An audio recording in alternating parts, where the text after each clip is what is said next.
Seseorang jika tidak makan seminggu dan tidak minum 3 hari, besar kemungkinan akan meninggal. Lalu jika 10 hari tidak tidur, apa yang akan terjadi? Film ini akan menjawab pertanyaan itu kepada kalian. Mira adalah seorang guru Inggris. Suatu hari ketika ia baru pulang dan sedang menatap akuarium yang ia belikan untuk ayahnya, tiba-tiba muncul orang dari belakang, lalu menyekap kepalanya dengan plastik. Mira pun pingsan. Setelah tersadar kembali, Mira mengetahui dirinya dikurung di sebuah ruangan misterius bercahaya remang-remang. Dia mengetuk pintu dan berteriak, menganggap ini adalah prank entah dari siapa. Ia tidak tahu bahwa setiap gerak-geriknya terekam dan disiarkan secara langsung di internet. Para penonton tentu saja menganggap siaran itu adalah hal biasa. Sedikit pun tidak merasakan kegusaran, malah mereka berbicara dan tertawa. Apa yang akan terjadi berikutnya? Saat itu, speaker dalam ruangan itu berbunyi. Seorang pria mengumumkan Mira aturan mainnya. Ia dilarang tidur. Jika Mira coba-coba untuk tidur, maka permainan akan dibatalkan. Tak hanya itu, si pria juga mengumumkan bahwa dirinya telah menyiapkan jadwal kegiatan Mira setiap hari. Jam 8 pagi hingga malam, semuanya ada kegiatan. Jam 9 malam hingga kembali ke jam 8 pagi, masih ada kegiatan simulasi virtual reality. Kala itu, Mira masih belum paham apa maksud semua jadwal itu. Ia pun tidak menghiraukannya. Waktu cepat berlalu, sekarang sudah jam 8 malam. Mimpi buruk Mira pun dimulai. Dari speaker tersebut, tiba-tiba terdengar suara perempuan. Ia mengaku dirinya sebagai anak yang dipukuli oleh Mira. Ia menuduh Mira sebagai pembunuh, yang bahkan sampah pun memiliki harga diri lebih darinya. Kalimat kritik pembunuhan membuat Mira seakan-akan ingin bunuh diri. Namun perkataan selanjutnya dari perempuan itu kembali membakar semangat Mira untuk hidup. Perempuan itu berkata, jika Mira bisa menemukannya, ia bisa keluar dari ruangan itu. Mira pun berdiri. Ia melihat ke sekeliling ruangan kosong itu. Salah satu tempat yang bisa dijadikan untuk bersembunyi hanyalah pada sebuah ember besi di sebelah tembok. Ketika Mira membuka tutup ember itu, seketika ia merasa jijik lalu menghindar. Ternyata di dalam adalah setumpuk daging cincang berlumur darah. Namun ia sadar kesempatannya untuk bebas ada di dalam sana. Mira menahan rasa mualnya, menutup hidungnya, mengais-ngais isi ember, dan ia pun menemukan sebuah boneka mainan. Belum sempat Mira mengucapkan komitmennya, seorang pria dengan topeng hitam di kepalanya tiba-tiba masuk ke dalam. Ia pun mengikat Mira pada sebuah kursi dan memasang sebuah alat virtual reality di kepalanya. Ternyata ini adalah percobaan VR. Waktu proyek simulasi pun tiba. Tidak tahu apa yang muncul di dalam VR tersebut, namun dari dalam ruangan terdengar pekikan Mira yang sangat keras, membuat para penonton sangat gembira. Hari kedua jam 8 pagi pun tiba. Setelah malam suntuk dihajar oleh percobaan gila itu, sekarang Mira dibawa ke sebuah ruangan dari besi. Dari speaker muncul sebuah pertanyaan yang di luar nalar manusia. Ada 5 orang sedang sakit kritis dan tubuh ayahmu masih sehat. Apakah kamu bersedia membunuh ayahmu? Lalu mendonorkan organnya kepada 5 orang tersebut. Mira menangis sambil memohon dan berkata bahwa dirinya tidak tahu. Tentu saja jawaban seperti itu tidak akan memuaskan sosok yang bertanya kepadanya. Pria bertopeng itu mengambil semprotan bertekanan tinggi lalu menyemprotkan ke Mira, menjadi hukuman karena Mira telah salah menjawab. Setelah Mira berkata bahwa ia siap mengorbankan ayahnya, pria bertopeng itu membawanya keluar. Malam hari, eksperimen gila itu kembali diadakan.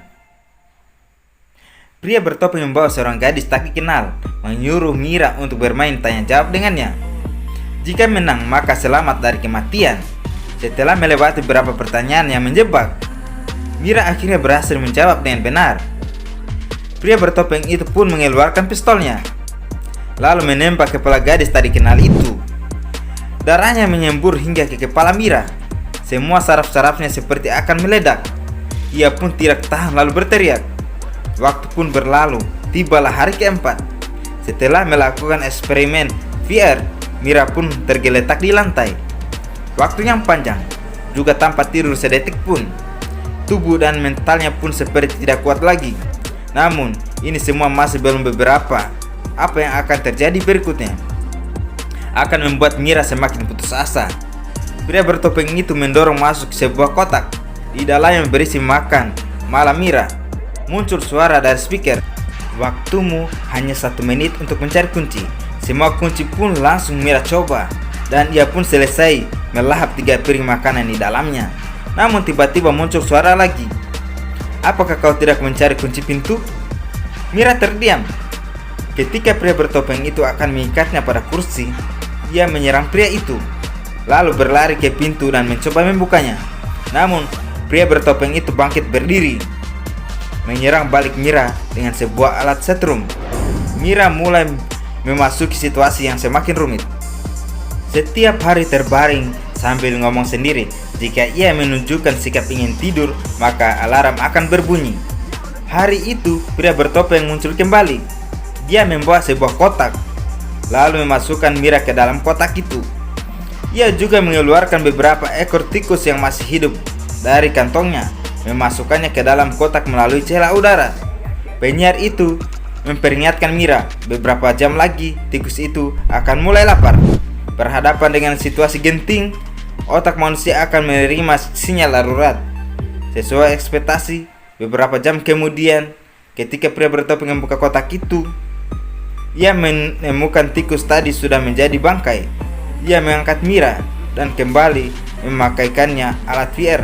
Saat itu tubuh Mira benar-benar kelelahan, bahkan tidak ada tenaga untuk berteriak. Tibalah hari ke-6, Mira setengah sadar bersandar di dinding. Tiba-tiba ia mendengar bunyi tetesan air. Ia sekuat tenaga berdiri lalu mencari sumber bunyi itu. Ternyata di dalam boneka mainan itu terdapat sebuah handphone, dan sinyalnya pun penuh. Mira pun senang, segera ia menelpon untuk minta bantuan. Ia menceritakan semua kejadian yang menimpanya. Namun masalah datang. Ia tidak tahu lokasi ruangan tempat ia dikurung. Belum selesai bicara, baterai handphone itu pun habis. Mira kembali masuk ke situasi rumit. Waktu sekejap berlalu. Mira sudah tidak tidur selama 10 hari. Ia pun diikat kembali pada sebuah kursi. Di hadapannya ada seorang pria. Terdapat juga sebilah kapak di tengah-tengah mereka. Melihat itu, ia tanpa ragu mengambilnya, lalu menyayat-nyayat pria di hadapannya. 10 hari tidak tidur, jiwanya menjadi gila. Mira pun berubah menjadi seorang sinting yang mudah emosi. Dia keluar sambil membawa sebuah palu. Yang mengejutkan, kali ini tidak ada orang yang menghalanginya. Setelah melewati sebuah lorong gelap, Mira akhirnya bisa melihat kembali dunia luar. Ia sekuat tenaga kabur dari tempat mengerikan itu. Ia pun pingsan di tengah jalan, lalu dibawa pulang oleh 2 orang wanita aneh. Hal pertama yang dilakukan Mira setelah pulang bukanlah melapor polisi, tapi membersihkan badannya. Saat itu, bel pintu tiba-tiba berbunyi. Dengan hati-hati, ia mengambil sebuah pisau, keluar dari kamar mandi, bersembunyi di balik pintu. Saat pintu terbuka, ia melihat sosok yang ternyata adalah sebuah monster. Ia segera mengambil pisau lalu membunuh monster itu. Siaran langsung yang sudah lama sepi tiba-tiba kembali aktif.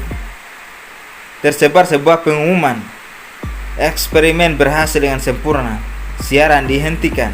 Sepertinya pelarian Mira menuju rumahnya merupakan bagian dari eksperimen tersebut.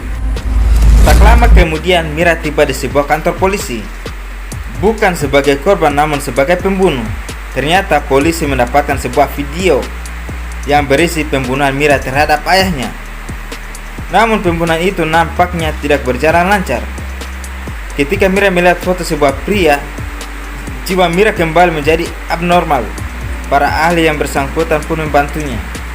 Mereka baru tersadar bagian otak Mira yang berfungsi untuk mengenali wajah telah dirubah oleh orang tak dikenal, membuatnya mengenali wajah seseorang menjadi sebuah sosok yang berbeda. Karenanya, Mira melihat ayahnya menjadi sosok monster mengerikan, lalu membunuhnya. Percobaan yang disiarkan tersebut menggunakan tahap-tahapan eksperimen seperti itu. Pertama-tama mereka membuat korban agar tidak tidur 10 hari dan 10 malam. Lalu ditambahkan eksperimen Pierre yang gila, menstimulasi alam bawah sadar mereka yang berbahaya, melewati pengobatan dan beberapa tahap operasi. Mereka pun mengacaukan sistem pengenalan wajah milik korban, mengenali wajah manusia menjadi monster. Lalu mereka membunuh monster-monster itu, menciptakan sebuah kasus pembunuhan. Akhirnya, karena masalah kejiwaan, Mira tidak dipidana, namun ia dikirim ke sebuah rumah sakit jiwa. Di sana ia melihat sebuah berita. Istri seorang pejabat sudah menghilang selama 4 hari. Dengan kejadian yang dialaminya, benar-benar hampir sama persis. Ternyata siaran yang membuat Mira harus diculik itu untuk membuktikan bahwa eksperimen itu bisa berjalan. Gerak-gerik Mira membuktikan bahwa eksperimen sepenuhnya berhasil. Kemudian mereka kembali menculik istri pejabat itu. Tujuannya adalah menggunakan wanita itu untuk membunuh pejabat tersebut. 10 hari tanpa tidur ditambah simulasi kejiwaan, membangkitkan niat seseorang untuk membunuh, menciptakan seorang pembunuh. Ternyata hanya memerlukan waktu 10 hari. Eksperimen kejiwaan ini benar-benar membuat orang tercengang sekaligus ketakutan.